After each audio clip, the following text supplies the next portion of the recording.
नमस्कार। जीत पॉइंटर में आप सभी का स्वागत है। कैसे हैं आप सब लोग? हमने घटना चक्र के पूर्वावलोकन की सीरीज में पॉलिटी सब्जेक्ट को हम कवर कर रहे हैं, जिसमें हमने एक नया अध्याय पढ़ा था, शासन प्रणाली। शासन प्रणाली और शासन प्रणाली में जो भी एक्सप्लेनेशन दी गई हैं वो हमने पढ़ा था कि कितने प्रकार की शासन प्रणाली होती है और किस शासन प्रणाली में क्या क्या होता है, और हमारे जो भारत में संविधान में है हमने कौन सी शासन प्रणाली अपनाई है और उसकी क्या क्या विशेषताएं। ठीक है, अब आगे हम जो प्रीवियस ईयर के क्वेश्चन आए हैं पहले एग्जाम्स में उनको देखेंगे। चलिए शुरू करते हैं। प्रश्न नंबर 1 है, निम्नलिखित में से कौन सा राज्य शब्द को सर्वोत्तम रूप से परिभाषित करता है। यहाँ पे ये पूछा जा रहा है कि राज्य शब्द का मतलब क्या है, जो इसकी परिभाषा है या विशेषता है राज्य की, कि कोई भी क्षेत्र राज्य कब कहलाता है, क्या क्या विशेषताएं होती हैं उसकी, इसके बारे में ये हमसे पूछा जा रहा है। तो हम ऑप्शन देख लेते हैं। ऑप्शन क्या गिवन है। ए, व्यक्तियों का एक समुदाय जो बिना किसी बाह्य नियंत्रण के एक निश्चित भूभाग में स्थायी रूप से निवास करता है और जिसकी एक संगठित सरकार है। देखिए यहाँ माफी चाहूंगा, यहाँ पे बोला जा रहा है कि व्यक्तियों का एक समुदाय है जो बिना किसी बाह्य नियंत्रण के, यानी कि बाह्य नियंत्रण नहीं है उसके ऊपर, यानी कि संप्रभु है एक तरीके से, एक निश्चित भूभाग में, यानी क्षेत्र आ गया, स्थायी रूप से निवास करता है और जिसकी एक संगठित सरकार है। ठीक है, तो यहाँ पे बोला जाए व्यक्तियों का एक समुदाय, तो व्यक्तियों का एक समुदाय नहीं होता, एक पर्टिकुलर जनसंख्या होती है। तो पहले तो राज्य में क्या क्या चीजें होनी चाहिए, राज्य की विशेषता क्या है। सर्वप्रथम जो सबसे महत्वपूर्ण बिंदु है, संप्रभु होना चाहिए। क्या होना चाहिए? संप्रभु। कोई भी राज्य तब कहलाता है जब सबसे पहला महत्वपूर्ण बिंदु वो क्या हो, संप्रभु हो, यानी कि वो जो भी निर्णय ले, चाहे अपने उसके बाह्य निर्णय है या अंत निर्णय है, मतलब राज्य के अंदर जो भी वो निर्णय ले रहा है या बाह्य जो निर्णय ले रहा है वो स्वतंत्र है निर्णय लेने के लिए, उसको बोला जाता है संप्रभु। ठीक है, तो पहला पॉइंट होना चाहिए कि संप्रभु होना चाहिए। दूसरा, जनसंख्या होनी चाहिए, जनसंख्या। ठीक है, तीसरा, क्षेत्रफल होना चाहिए, एक निश्चित क्षेत्रफल होना चाहिए। ठीक है, और एक राजनीतिक व्यवस्था होनी चाहिए, राजनीतिक व्यवस्था होनी चाहिए। तो ये महत्वपूर्ण बिंदु होंगे सारे मिला के, तब कोई क्षेत्र एक राज्य कहलाता है। ठीक है, तो यहाँ पे एक व्यक्तियों का समुदाय बोला जा रहा है, ना कि जनसंख्या बोली जा रही है, तो ये ऑप्शन गलत हो जाता है। आगे देखेंगे, बी, एक निश्चित भूभाग के राजनीतिक रूप से संगठित लोग जो स्वयं पर शासन करने, कानून एवं व्यवस्था को बनाए रखने, अपने नैसर्गिक अधिकारों की, नैसर्गिक मतलब जो बेसिक होते हैं, अधिकारों की रक्षा करने तथा अपनी जीविका के साधनों को सुरक्षित रखने का अधिकार रखते हैं। देखिए यहाँ पे भी निश्चित भूभाग बोला गया है, राजनीतिक रूप से संगठित बोला गया है। ठीक है, लेकिन ये नहीं बोला गया कि राजनीतिक सरकार चल रही हो वहां पे कोई। ठीक है, कानून एवं व्यवस्था बनाए रखने के लिए नैसर्गिक अधिकार की रक्षा करने और अपनी जीविका के साधनों को सुरक्षित रखने का अधिकार रखते हैं। ठीक है, यहाँ पे जो है क्या बोला गया, जनसंख्या की भी कभी जो है यहाँ पे उदाहरण नहीं दिया गया है, और राजनीतिक संगठन की भी जो है यहाँ पे बात की गई, लेकिन राजनीतिक सरकार की बात नहीं की गई है। ठीक है, तो यहाँ पे ये भी गलत हो जाएगा। आगे देखेंगे, सी, बहुत से व्यक्ति जो एक निश्चित भूभाग में बहुत लंबे समय से अपनी संस्कृति, परंपरा और शासन व्यवस्था के साथ रहते आए हैं। ठीक है, यहाँ पे भी जो है क्या है, एक जनसंख्या की बात की जा रही है, एक निश्चित भूभाग की बात की जा रही है, लेकिन एक राजनीतिक संस्था की बात नहीं की जा रही है। ठीक है, ये भी गलत है। यहाँ डी देखेंगे, एक निश्चित भूभाग में स्थायी रूप से रह रहा समाज जिसकी एक केंद्रीय प्राधिकारी और केंद्रीय प्राधिकारी के प्रति उत्तरदायी कार्यपालिका और एक स्वतंत्र न्यायपालिका हो। देखो यहाँ पे बात की जा रही है, निश्चित भूभाग यानी क्षेत्रफल भी है, समाज यानी कि जनसंख्या भी है। ठीक है, और केंद्रीय प्राधिकारी और केंद्रीय प्राधिकारी के प्रति उत्तरदायी कार्यपालिका और एक स्वतंत्र न्यायपालिका भी है। इसका मतलब है कि राजनीतिक व्यवस्था की भी बात की जा रही है। ठीक है, राजनीतिक व्यवस्था की भी बात की जा रही है और संप्रभु भी है। ठीक है, संप्रभु कैसे? क्योंकि एक स्वतंत्र न्यायपालिका है उनके पास। ठीक है, यानी किसी के अधीन नहीं है वो। कार्यपालिका है यानी कि राजनीतिक व्यवस्था है, स्वतंत्र स्वतंत्र न्यायपालिका है, इसका मतलब ये है कि संप्रभु है। ठीक है, किसी के अधीन नहीं है अपने निर्णय लेने के लिए। ठीक है, तो इस प्रकार जो आंसर होगा डी सही होगा, ये समझेंगे। ठीक है, तो एक निश्चित भूभाग में स्थायी रूप से रह रहा समाज जिसकी एक केंद्रीय प्राधिकारी और केंद्रीय प्राधिकारी के प्रति उत्तरदायी का यानी कार्यपालिका है, राजनीतिक व्यवस्था है और न्यायपालिका भी है। ठीक है, स्वतंत्र न्यायपालिका मतलब संप्रभु है। तो इस प्रकार आंसर डी सही होगा हमारा। आगे देखेंगे, व्याख्या देख लेते हैं। राज्य शब्द एक राजनीतिक संस्था या संगठन को संदर्भित करता है। ठीक है, राजनीतिक संस्था या संगठन को, ये ध्यान रखेंगे, जिसका तात्पर्य यह है कि एक निश्चित भूभाग में स्थायी रूप से निवासी संप्रभु व्यक्तियों के समुदाय से है, जिसकी एक संगठित सरकार हो, तब वह अपने आंतरिक और वैदेशिक मामलों के संदर्भ में बाह्य नियंत्रण से मुक्त हो। वस्तुतः राज्य के मूलभूत प्रमुख तत्व हैं, एक तो फर्स्ट जनसंख्या अर्थात जनता होनी चाहिए, सरकार होनी चाहिए, सत्ता होनी चाहिए, निर्धारित सीमांकन वाला भूभाग होना चाहिए। ठीक है, संप्रभुता अर्थात वह अपने घरेलू व बाह्य निर्णय के संदर्भ में स्वतंत्र हो यानी न्यायपालिका हो, तो संप्रभु भी होना चाहिए। किसी भी राज्य का अनिवार्य तत्व संप्रभुता होती है। ठीक है, इसके बिना कोई भी राज्य की श्रेणी में नहीं आता है। ठीक है, ये बहुत महत्वपूर्ण बिंदु है। कोई भी राज्य तब कहलाएगा जब क्या हो? संप्रभुता हो। आगे देखते हैं,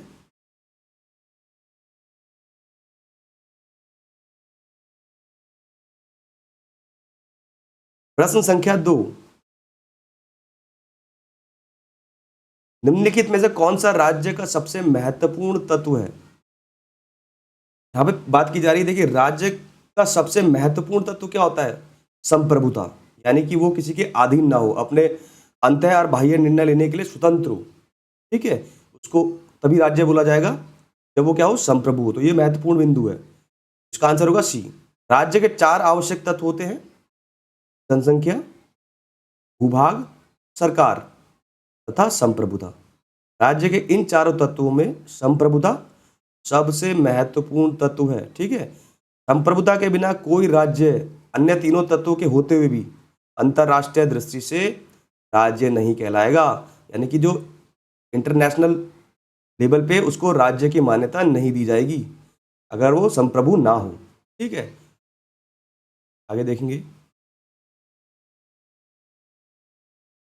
प्रश्न संख्या 3, भारत की संप्रभुता के संबंध में निम्नलिखित में से कौन सा या कौन से कथन सही है या है? ठीक है, देखिए स्टेटमेंट वो कह रहे हैं कि भारत संप्रभु है, क्यों?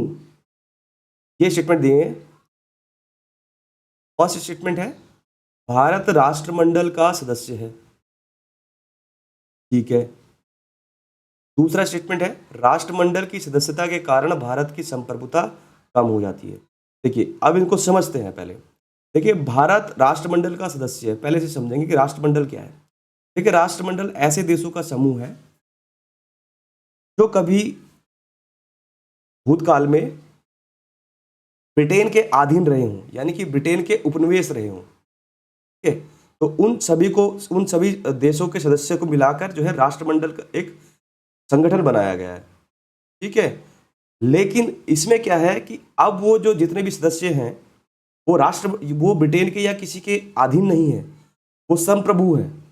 ठीक है, पहली बात तो ये, और भारत राष्ट्रमंडल का सदस्य है, तो फर्स्ट स्टेटमेंट हमारा सही हो जाता है।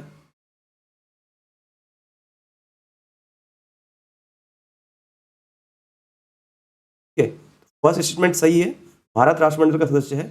अब सेकंड स्टेटमेंट क्या कह रहा है?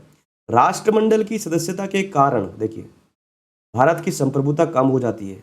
ये बिल्कुल गलत है। क्यों? क्योंकि राष्ट्रमंडल के जो सदस्य हैं जैसे कि भारत है, वो अब संप्रभु हैं। ये किसी के अधीन नहीं है, ठीक है, वो स्वतंत्र है अपने अंत्य और बाह्य निर्णय लेने के लिए। ठीक है, तो ये सेकंड स्टेटमेंट गलत हो जाता है, तो हमारा आंसर ए सही होगा। आगे देखेंगे।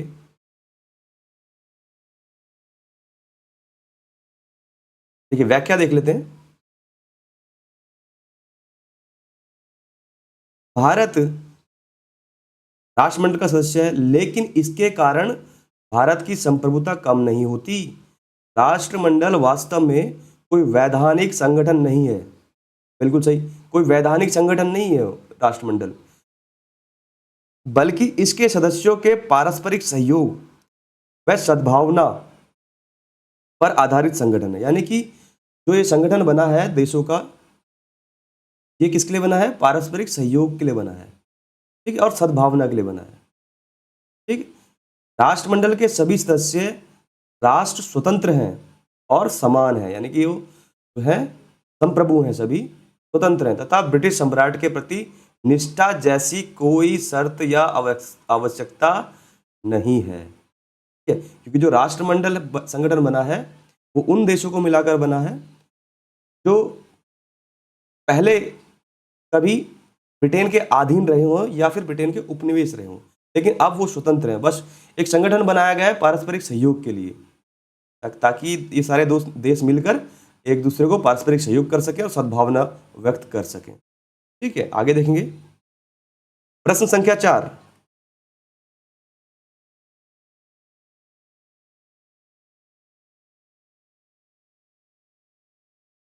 भारतीय संविधान में किस प्रकार की शासन प्रणाली की व्यवस्था की गई है? देखिए हमारा जो संविधान है, हमने किस प्रकार की शासन प्रणाली को अपनाया है वो देख लेंगे। ठीक है, लोकतंत्रात्मक है, बिल्कुल सही है।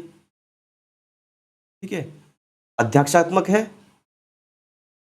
यहाँ पे शासन प्रणाली की बात की जा रही है। ठीक है, एक ये शासन प्रणाली की बात की जा रही है। शासन प्रणाली दो प्रकार की होती है, एक होती है संसदात्मक, ये गलत है, ये समझेंगे इसको। संसदात्मक, और एक होती है अध्यक्षात्मक। और ये दोनों ही प्रकार किसके हैं? लोकतंत्रात्मक शासन प्रणाली के हैं। ठीक है, देखिए अब यहाँ पे लोकतंत्रात्मक भी दिया है, लोकतंत्रात्मक शासन प्रणाली हमने अपनाई है, लेकिन लोकतंत्रात्मक शासन प्रणाली के ही प्रकार है, एक होती है संसदात्मक, एक होती है अध्यक्षात्मक। अब यहाँ पे दिया है बी अध्यक्षात्मक, तो अध्यक्षात्मक हमने नहीं अपनाई है, क्योंकि अध्यक्षात्मक में क्या होता है, जो सर्वोच्च पदाधिकारी होता है राज्य का, ठीक है, वो अध्यक्ष होता है, उसके पास जो है सारी शक्तियां होती हैं देश की शासन चलाने के लिए। लेकिन हमारे देश में ऐसा नहीं है। हमारे देश में सर्वोच्च पदाधिकारी कौन है? राष्ट्रपति। लेकिन राष्ट्रपति के पास सर्वोच्च शक्तियां ना होकर इसके पास है, विधायिका के पास है, यानी कि मंत्रिमंडल के पास है, मंत्रिपरिषद के पास है। तो हमने अध्यक्षात्मक शासन प्रणाली को नहीं अपनाया है, हमने अपनाया है संसदात्मक शासन प्रणाली को। ठीक है, क्योंकि हमारे यहाँ जो है मंत्रिमंडल या जो कार्य विधायिका है, जो विधायिका है वो कार्यपालिका के प्रति उत्तरदायी होती है, यानी मंत्रिमंडल की व्यवस्था की गई है हमारे यहाँ। ठीक है, तो हमारे यहाँ कैसी शासन प्रणाली है? संसदात्मक। तो इसका आंसर सी सही होगा। इसको बहुत अच्छे से समझेंगे। शासन प्रणाली कई प्रकार की होती है, जिसमें से एक शासन प्रणाली होती है लोकतंत्रात्मक। ठीक है, अब लोकतंत्रात्मक शासन प्रणाली के भी दो प्रकार होते हैं, संसदात्मक और अध्यक्षात्मक। ठीक है, हमने अपनाया है संसदात्मक शासन प्रणाली को, जिसमें मंत्रिमंडल की व्यवस्था की गई है। तो हमारा आंसर सी सही होगा। ठीक है, आगे देखेंगे, एक्सप्लेनेशन देख लेते हैं इसका। शासन प्रणाली की सामान्यतः दो पद्धतियां होती हैं। ठीक है, दो प्रकार होते हैं, संसदात्मक और अध्यक्षात्मक। भारत में ग्रेट ब्रिटेन का अनुसरण करते हुए संसदात्मक शासन व्यवस्था को अपनाया गया है, बिल्कुल सही है। हमने कैसी अपनाई है? संसदात्मक शासन प्रणाली। संसदात्मक शासन व्यवस्था में व्यवस्थापिका के सदस्य ही कार्यपालिका गठन करते हैं, यानी कि जो संसद है, जो व्यवस्थापिका है, वही क्या करेंगे? कार्यपालिका का गठन करेंगे, तथा कार्यपालिका व्यवस्थापिका के प्रति उत्तरदायी होगी। ठीक है, और संसदात्मक शासन व्यवस्था में कार्यपालिका विधायिका द्वारा नियंत्रित की जाती है। जो कार्यपालिका है वो किसके द्वारा नियंत्रित की जाएगी? विधायिका द्वारा यानी मंत्रिमंडल द्वारा नियंत्रित की जाती है कार्यपालिका को। आगे देखेंगे।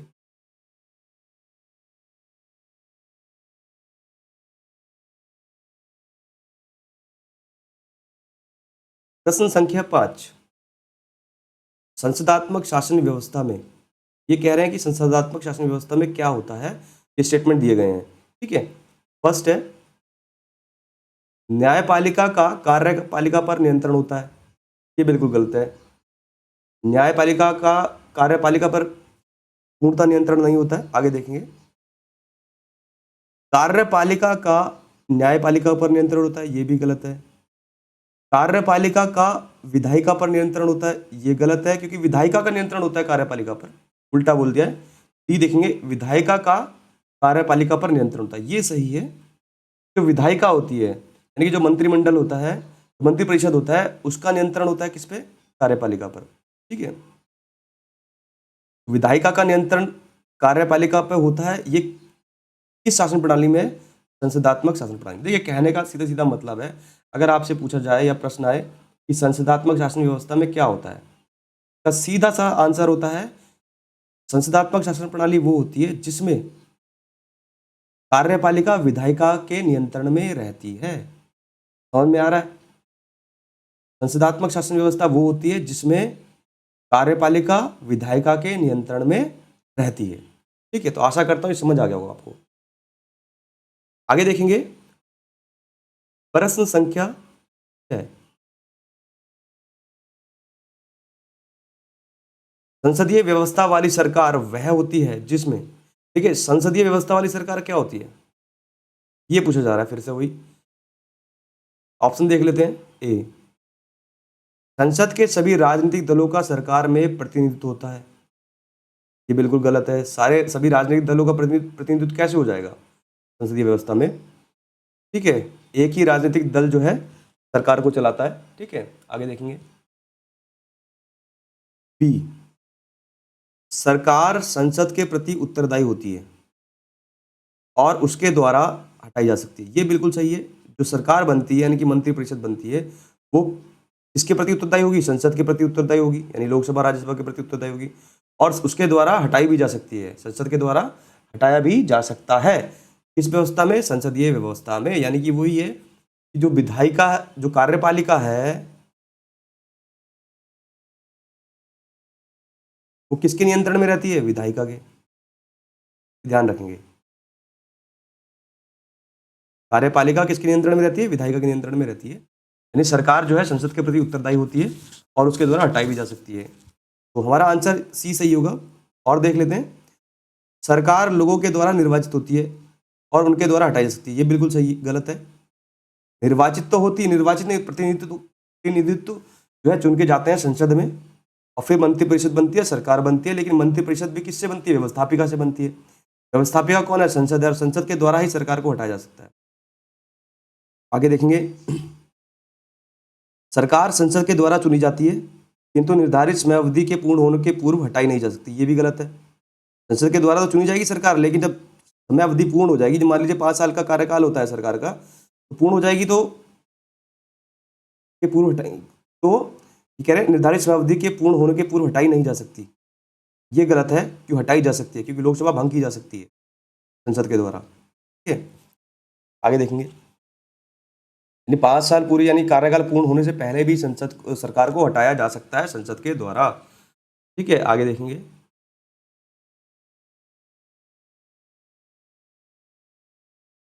संसदीय व्यवस्था वाली सरकार वह होती है जिसमें सरकार संसद के प्रति उत्तरदायी होती है, बिल्कुल सही है। संसद, सरकार जो होगी संसद के प्रति उत्तरदायी होगी। ठीक है, उसके द्वारा हटाई जा सकती है। भारतीय संविधान में संसदीय शासन व्यवस्था की स्थापना की गई है। यह इंग्लैंड को संसदीय प्रणाली का अंगीकरण है, यानी जो इंग्लैंड की संसदीय शासन प्रणाली है उसकी अंगीकरण है। यानी कि हमने जो संसदीय शासन व्यवस्था ली है इंग्लैंड से ली है। इस व्यवस्था में कार्यपालिका विधायिका का ही भाग होती है। ठीक है, यानी जो कार्यपालिका होगी किसका भाग होगी? विधायिका की होगी, यानी विधायिका से ही जो है कार्यपालिका बनेगी। यह विधायिका के प्रति उत्तरदायी होती है, बिल्कुल सही है। कार्यपालिका जो है किसके नियंत्रण में रहती है? विधायिका के, तो विधायिका के प्रति उत्तरदायी होती है कार्यपालिका।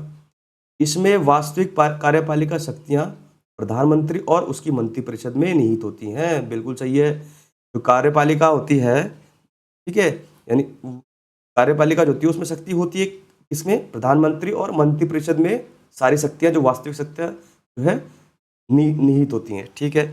भारतीय संविधान के अनुच्छेद 75(3) के अनुसार मंत्रिपरिषद, देखिए मंत्रिपरिषद लोकसभा के प्रति सामूहिक रूप से उत्तरदायी होगी। ठीक है, यानी कि जो मंत्रिपरिषद है, जो कार्यपालिका है, वो विधायिका के प्रति यानी लोकसभा के प्रति सामूहिक रूप से उत्तरदायी होती है। ठीक है, आगे देखेंगे। आगे देखेंगे प्रश्न संख्या 7। सर्वप्रथम संसदात्मक सरकार किस देश में आरंभ की गई? देखिए, संसदात्मक शासन व्यवस्था की जननी किसे कहा जाता है? ब्रिटेन को कहा जाता है। ठीक है, तो सर्वप्रथम संसदात्मक सरकार जो है कहाँ प्रारंभ की गई थी? ब्रिटेन में, ग्रेट ब्रिटेन, यूके में। ठीक है, इसका आंसर ए सही होगा। वर्तमान में संसदात्मक शासन का स्वरूप जो कि अधिकांश देशों में प्रचलित है, सर्वप्रथम ग्रेट ब्रिटेन में परिलक्षित हुआ था। बिल्कुल सही है।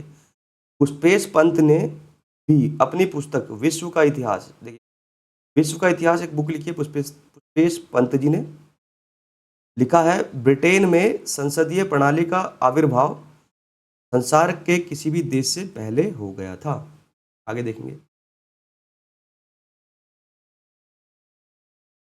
प्रश्न संख्या 8। भारतीय संसदीय प्रणाली ब्रिटिश संसदीय प्रणाली से इस बात भिन्न है कि भारत में, यहाँ पे प्रश्न बोला जा रहा है कि जो भारतीय संसदीय प्रणाली है वो ब्रिटिश संसद से किस प्रकार भिन्न है। तो हमने जो संसदीय प्रणाली ली है ब्रिटेन से ली है, लेकिन फिर भी ब्रिटेन की संसदीय प्रणाली है उससे भिन्न है। ठीक है, देखिए कैसे।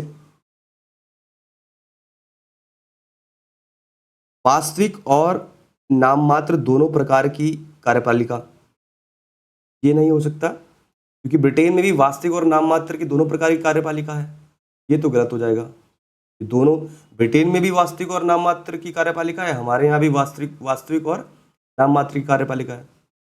बी, सामूहिक उत्तरदायित्व की प्रणाली है। देखिए हमारे यहाँ भी जो हमारा संविधान है, जो हमारी शासन प्रणाली है, उसमें भी सामूहिक उत्तरदायित्व की व्यवस्था की गई है, यानी कि जो कार्यपालिका है वो विधायिका के प्रति उत्तरदायित्व होती है, और ब्रिटेन में भी यही है। आगे देखेंगे सी, द्विसदनीय विधायिका है। देखिए हमारे यहाँ भी द्विसदनीय विधायिका है, यानी कि लोकसभा और राज्यसभा 2 सदन है, और ब्रिटेन में भी है, ये भी गलत हो जाएगा। ये तीनों तो सेम हो गई। वो पूछे जा रहे हैं, ये पूछा जा रहा है आपसे कि किस प्रकार भिन्न है। ये देख लेते हैं, न्यायिक पुनरावलोकन, जुडिशियल रिव्यू, बिल्कुल सही। देखिए डी आंसर सही होगा।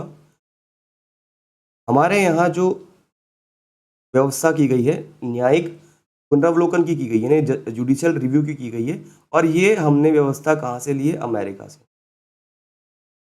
परंतु ब्रिटेन में ये व्यवस्था नहीं है, यानी न्यायिक पुनरावलोकन की व्यवस्था ब्रिटेन में नहीं है। तो इस प्रकार हमारी जो है संसदीय प्रणाली ब्रिटेन से भिन्न है। तो इसका आंसर होगा D, option D right answer होगा।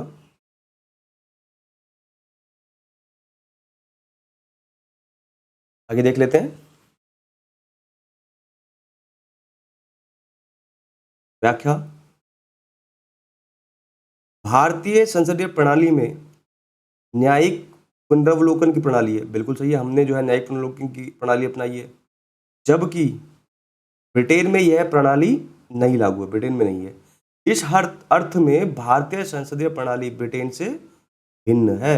ठीक है, इसके अतिरिक्त वास्तविक एवं नाममात्र दोनों प्रकार की कार्यपालिका, सामूहिक उत्तरदायित्व तथा द्विसदनीय विधायिका भारत एवं ब्रिटेन दोनों की संसदीय प्रणाली में लागू है। ठीक है, नेक्स्ट देख लेते हैं प्रश्न संख्या 9।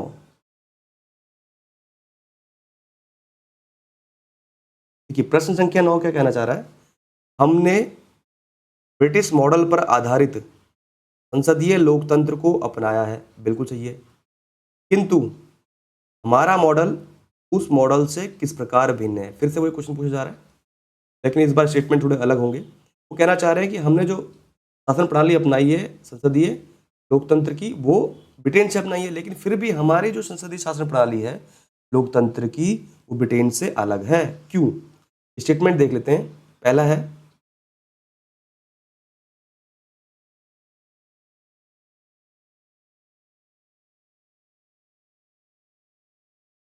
जहां तक विधि निर्माण का संबंध है, ब्रिटिश संसद सर्वोपरि अथवा संप्रभु है, किंतु भारत में संसद की विधि निर्माण की शक्ति परिसीमित है। ये बिल्कुल गलत है। ठीक है, ये स्टेटमेंट गलत है। ये कहना चाह रहे हैं कि जो विधि निर्माण का संबंध में व्यवस्था है ब्रिटेन में, वहां पे संसद सर्वोपरि है अथवा संप्रभु है, किंतु भारत में संसद की विधि निर्माण की शक्तियां परिसीमित है। ऐसा नहीं है, हमारे यहाँ जो है संसद ही क्या है, विधि निर्माण की प्रक्रिया में सर्वोपरि है। ठीक है, जो भी विधि निर्माण की प्रक्रिया होती है हमारी संसद में ही होती है, और ये शक्तियां किसके पास है? संसद के पास है, और ये ब्रिटेन में भी है। लेकिन तो दोनों ही सेम है, तो ब्रिटेन से अलग नहीं होगी, तो ये गलत हो गया हमारा। ये कह रहे हैं भिन्न किस प्रकार है, अलग किस प्रकार है, डिफरेंट किस प्रकार है, आगे देखेंगे। सेकंड स्टेटमेंट देख लेते हैं। भारत में संसद के किसी अधिनियम के संशोधन की संवैधानिकता से संबंधित मामले, माफी चाहूंगा यहाँ पे कुछ गलत हो गया। ठीक है, पहला ऑप्शन एक बार देख लेते हैं क्या कहना चाह रहे हैं।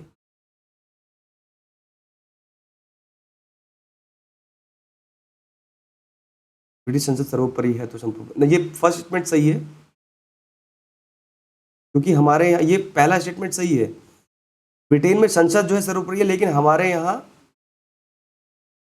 जो है संसद की जो है शक्तियां परिसीमित है, क्योंकि संविधान संशोधन जैसी प्रक्रिया या संविधान के ढांचे में अगर कोई जो है परिवर्तन किया जाए, तो सबसे ऊपर जो सर्वोच्च शक्ति आती है वो किसकी आती है? न्यायालय की आती है, न्यायालय की। ठीक है, ये फर्स्ट स्टेटमेंट सही है कि जुडिशियल रिव्यू हमारे यहाँ है लेकिन ब्रिटेन में नहीं है। सेकंड स्टेटमेंट देख लेते हैं। भारत में संसद के किसी अधिनियम के संशोधन की संवैधानिकता से संबंधित मामले उच्चतम न्यायालय द्वारा संविधान पीठ को भेजे जाते हैं। देखिए, ये भी सही है, यही वो बात की जा रही थी जो पहले इसमें फर्स्ट स्टेटमेंट में थी कि जुडिशियल रिव्यू यानी उच्चतम न्यायालय है हमारे यहाँ, लेकिन जो भी कोई संवैधानिक संशोधन के मामले होंगे अधिनियम से संबंधित, वो मामले कहाँ कहाँ जो है चैलेंज किए जा सकते हैं? उच्चतम न्यायालय में चैलेंज किए जा सकते हैं, वहाँ भेजे जा सकते हैं। लेकिन ब्रिटेन में ये व्यवस्था नहीं है, ब्रिटेन में संसद ही सर्वोपरि है, क्योंकि ब्रिटेन का जो संविधान है वो लिखित नहीं है। क्या? लेकिन हमारा संविधान क्या है? लिखित है।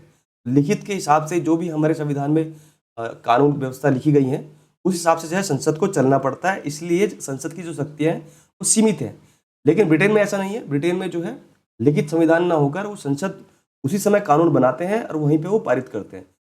ठीक है, तो संसद की जो है शक्तियां सीमित करने के लिए संविधान बनाया गया है हमारे यहाँ भारत में, लेकिन ब्रिटेन में ऐसा नहीं है। दोनों ही स्टेटमेंट सही हैं। सी आंसर हमारा सही हो। देखिए, ये जो दोनों स्टेटमेंट दिए थे बहुत समझने वाले स्टेटमेंट है। ठीक है, आगे देखेंगे। देखिए, व्याख्या देख लेते हैं इसकी।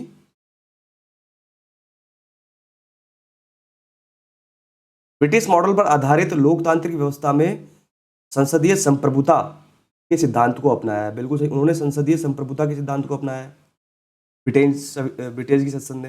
लेकिन हमारे यहाँ जो है संविधान सर्वोपरि होता है, वहाँ संसद ही सर्वोच्च विधि प्राधिकारी है जो किसी विधि का सृजन या किसी विधि का समापन कर सकता है। वहाँ पे क्या है, कोई भी जो है कानून बना सकता है, कोई भी कानून समाप्त कर सकता है। कौन? संसद, यानी संसद सर्वोपरि है। दूसरी ओर भारतीय मॉडल में संवैधानिक सरकार की व्यवस्था की गई है। हमारे यहाँ कैसी व्यवस्था की गई है? संवैधानिक सरकार की व्यवस्था की गई, यानी कि जो सरकार चलेगी वो संविधान के हिसाब से चलेगी, जिसके तहत संसद की विधि निर्माण की शक्ति लिखित संविधान द्वारा परिसीमित की गई है। यानी कि हमारी संसद जो है सर्वोपरि नहीं है। हमारी संसद भी अगर विधि निर्माण करती है तो किस हिसाब से करेगी? संविधान के हिसाब से, और जो कि हमारा लिखित संविधान है, इसीलिए हमारी एक संवैधानिक सरकार है। केशवानंद भारतीयवाद 1973 में दिए गए ऐतिहासिक निर्णय में उच्चतम न्यायालय ने यद्यपि संसद की संविधान में संशोधन की शक्ति को स्वीकार किया है, देखिए 1973 में ये स्वीकार किया गया है, किसमें? केशवनंद भारतीवाद हमने पहले पढ़ा था। उसमें ये बोला गया था कि जो प्रस्तावना है वो संविधान का अंग है, यानी कि प्रस्तावना में भी परिवर्तन किया जा सकता है, यानी कि संशोधन किया जा सकता है। ये 1973 में जो वर्डिक्ट आया था केशवनंद भारतीवाद में, उसमें कहा गया है, उच्चतम न्यायालय ने स्वीकार किया है। तथापि यह भी निर्धारित किया कि संविधान की मूल संरचना, देखिए संविधान का जो मूल ढांचा है उसमें परिवर्तन करने वाला कोई संशोधन संसद द्वारा नहीं किया जा सकता। ठीक है, अगर आप मूल संविधान के ढांचे में परिवर्तन कर रहे हो तो वो संसद द्वारा नहीं किया जा सकता। उसके लिए सर्वोच्च शक्ति किसके पास है? उच्चतम न्यायालय के पास है। लेकिन ब्रिटेन में ऐसी व्यवस्था नहीं है, क्योंकि ब्रिटेन का संविधान लिखित नहीं है। आगे देखेंगे, क्योंकि भारत में संसद के किसी अधिनियम के संशोधन की संवैधानिकता से संबंधित मामले उच्चतम न्यायालय द्वारा संविधान के अनुच्छेद 145(3) के तहत गठित की जाने वाली संविधान पीठ को भेजे जाते हैं। वही कि अगर मान लीजिए कोई किसी अधिनियम में संशोधन करना है तो पहले संवैधानिकता देखी जाती है। अगर वो मूल ढांचे में परिवर्तन कर रहा है कोई भी अधिनियम ऐसा, इसके मूल ढांचे में संविधान के, वो अनुच्छेद 145(3) में लिखा गया है, वो उच्चतम न्यायालय की पीठ के पास संशोधन के लिए भेजे जा सकते हैं। ठीक है, कि जिस मामले में संविधान निर्वचन के बारे में विधि का कोई श्रवण प्रश्न अंतर्विहित है उसका वही कहना चाह रहे हैं। उसमें सब कुछ वही लिखा है कि अगर कोई ऐसा संशोधन किया जा रहा है संविधान में जो संविधान के मूल ढांचे को परिवर्तित कर रहा है, तो इस मामले में ये अधिनियम कहाँ भेजा जा सकता है? उच्चतम न्यायालय की पीठ में भेजा जा सकता है। ठीक है, आगे देखेंगे, प्रश्न संख्या 10, निम्नलिखित में से कौन सी भारतीय संविधान की विशेषता नहीं है? देखिए ये पूछा जा रहा है कि हमारा जो संविधान है उसमें से कौन सी विशेषता नहीं है। देखिए संसदात्मक शासन सरकार है हमारे यहाँ, बिल्कुल सही है। अध्यक्षात्मक नहीं है, कि हम पहले ही पढ़ चुके हैं, हमारे यहाँ अध्यक्षात्मक सरकार नहीं है, यानी कि राष्ट्रपति जो है के पास वास्तविक शक्ति नहीं होती। स्वतंत्र न्यायपालिका है हमारे पास, बिल्कुल सही है। और संघात्मक सरकार है, बिल्कुल संघात्मक सरकार है, क्योंकि शक्तियां जो हैं केंद्र और राज्य के बीच में बांटी गई हैं।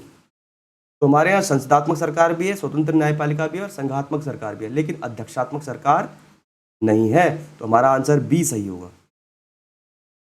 अध्यक्षात्मक सरकार भारतीय संविधान की विशेषता नहीं है, जबकि संसदात्मक सरकार शासन प्रणाली, संघात्मक सरकार शासन प्रणाली, स्वतंत्र न्यायपालिका भारतीय संविधान की विशेषताएं हैं। ठीक है, आगे देखेंगे प्रश्न संख्या 11, माफ चाहूंगा,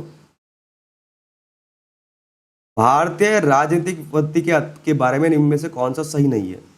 फिर से वही जो राजनीतिक पद्धति है हमारी यानी शासन प्रणाली है उसके बारे में पूछा जा रहा है। ऑप्शन ए धर्मनिरपेक्ष राज्य बिल्कुल है, तो ये नहीं होगा।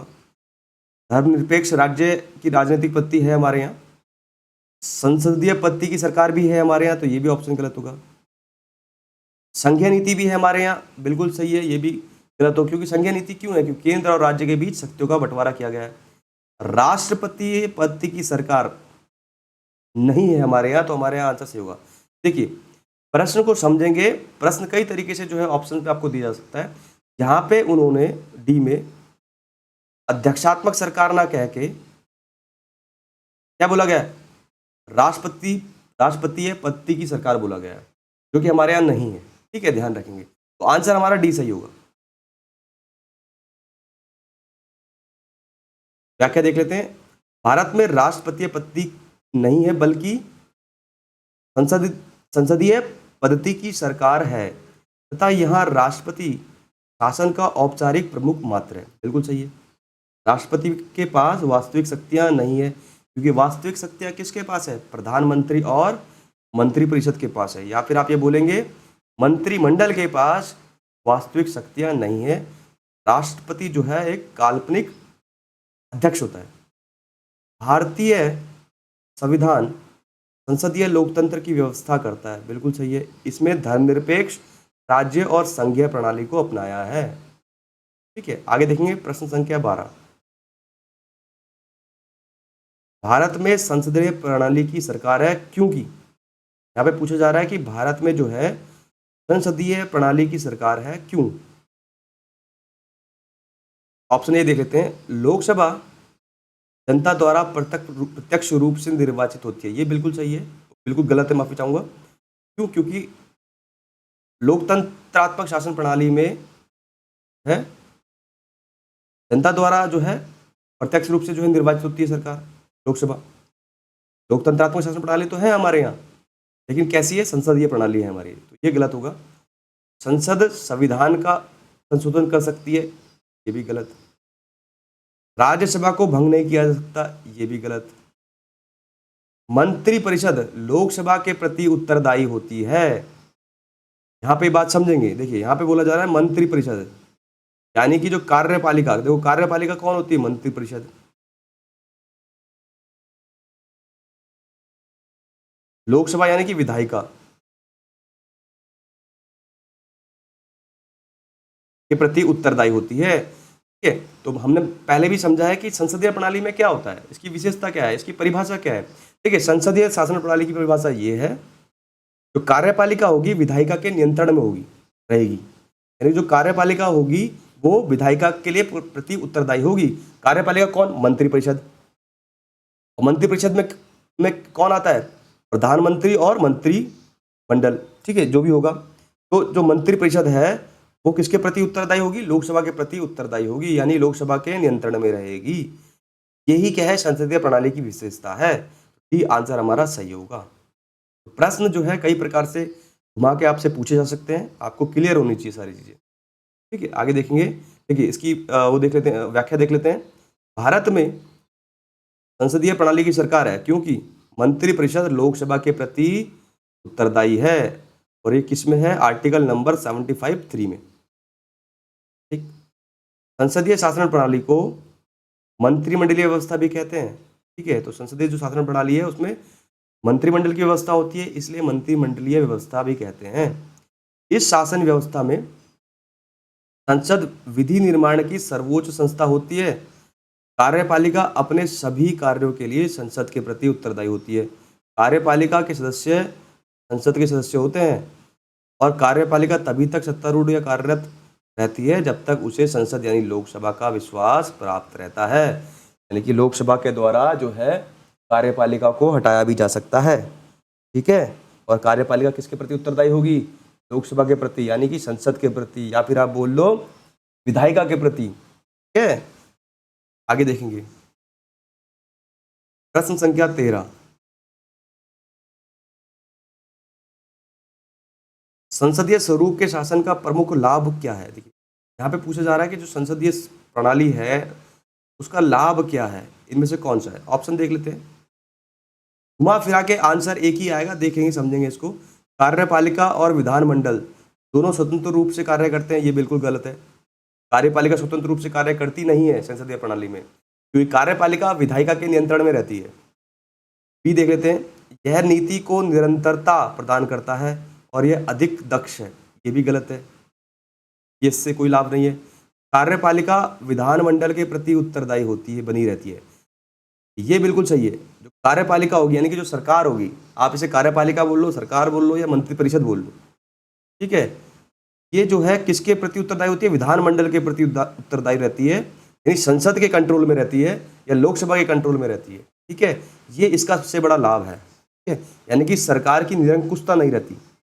सरकार मतलब जो कार्यपालिका है, कार्यपालिका मतलब मंत्रिपरिषद। ठीक है, तो ये जो कार्यपालिका, ये मंत्रिपरिषद है, ये किसके प्रति उत्तरदायी रहेगी? लोकसभा के, यानी लोकसभा के नियंत्रण में रहेगी, यानी कि निरंकुश नहीं रहेगी। ठीक है, ये इसका सबसे बड़ा लाभ है, तो सी इसका आंसर सही होगा। ये तो वैसे ही गलत हो जाता है, सरकार के अध्यक्ष को निर्वाचन के बिना नहीं बदला जा सकता। आगे देखेंगे। प्रश्न संख्या 14,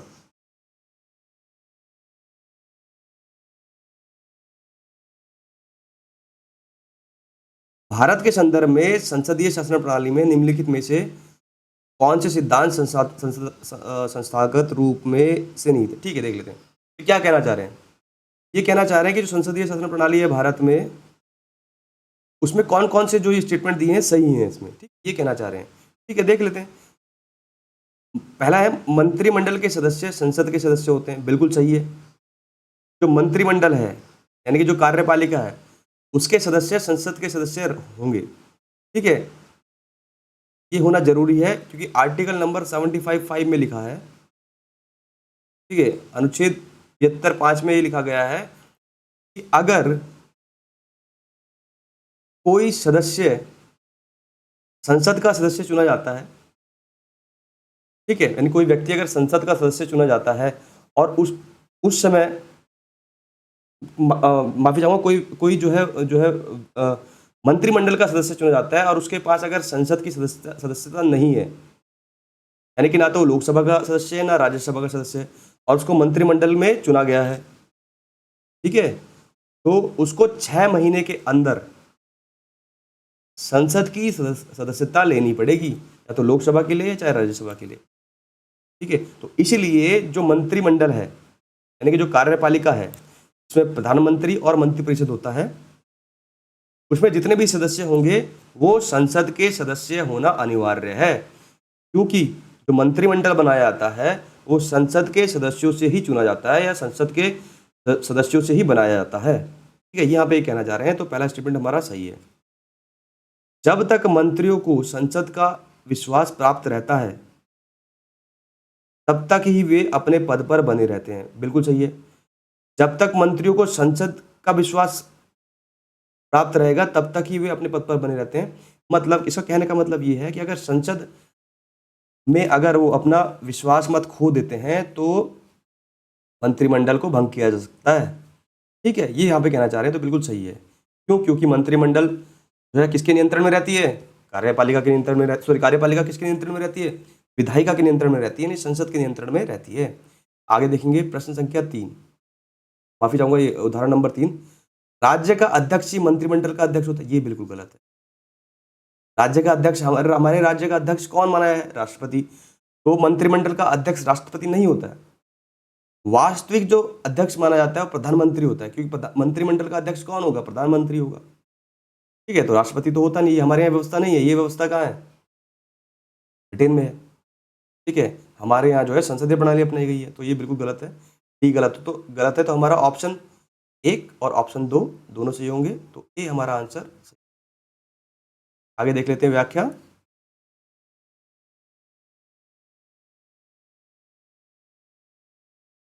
अनुच्छेद 75(5) में उल्लेख है कि मंत्री बिना संसद सदस्य बने 6 माह से अधिक अपने पद पर नहीं रहेगा। सीधा सीधा कहने का मतलब ये है कि अगर कोई मंत्रिमंडल में कोई मंत्री बनता है तो उसको 6 महीने के अंदर संसद की सदस्यता लेनी पड़ेगी।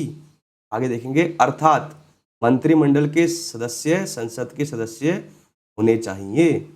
मंत्रिपरिषद सामूहिक रूप से लोकसभा के प्रति उत्तरदायी होगी, बिल्कुल सही है, ये पहले ही पढ़ चुके हैं। ये किसमें? अनुच्छेद 73(3) में। इसलिए कथन 2 भी सही है, क्योंकि लोकसभा संसद का भाग है। देखिए, लोकसभा यानी जो है किसका भाग है? संसद का।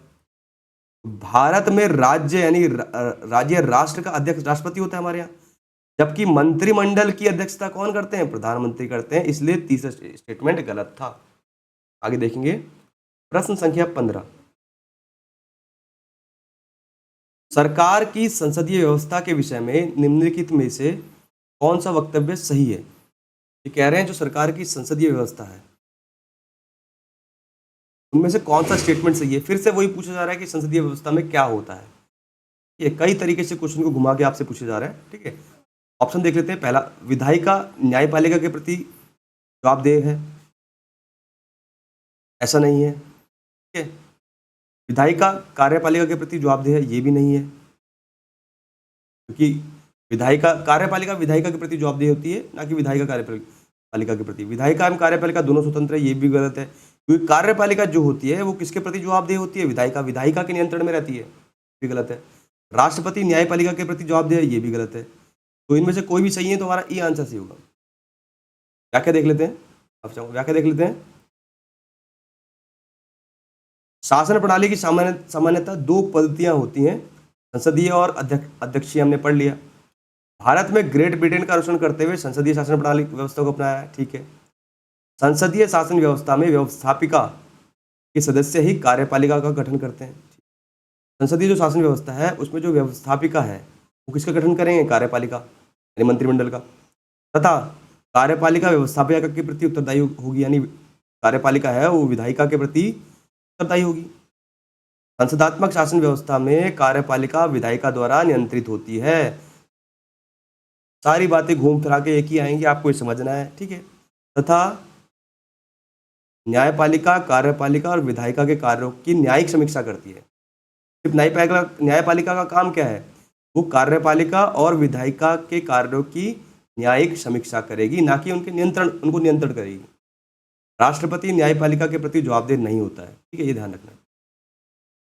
आगे देखते हैं प्रश्न संख्या 16।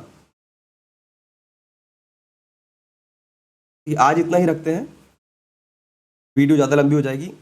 ये जो शासन प्रणाली वाला जो चैप्टर है ये बहुत डीप चैप्टर है, इसको बहुत अच्छे से समझना होता है, ठीक है, इसीलिए इसमें थोड़ा समय लगेगा। मैं आशा करता हूँ जितना भी हमने पढ़ा समझा वो जो है क्लियर हुआ होगा, ठीक है। आगे जो है इसका जो प्रीवियस वीडियो हम आगे इसमें आगे जो नेक्स्ट क्वेश्चन है आगे करेंगे। आज के लिए इतना ही रखते हैं, धन्यवाद।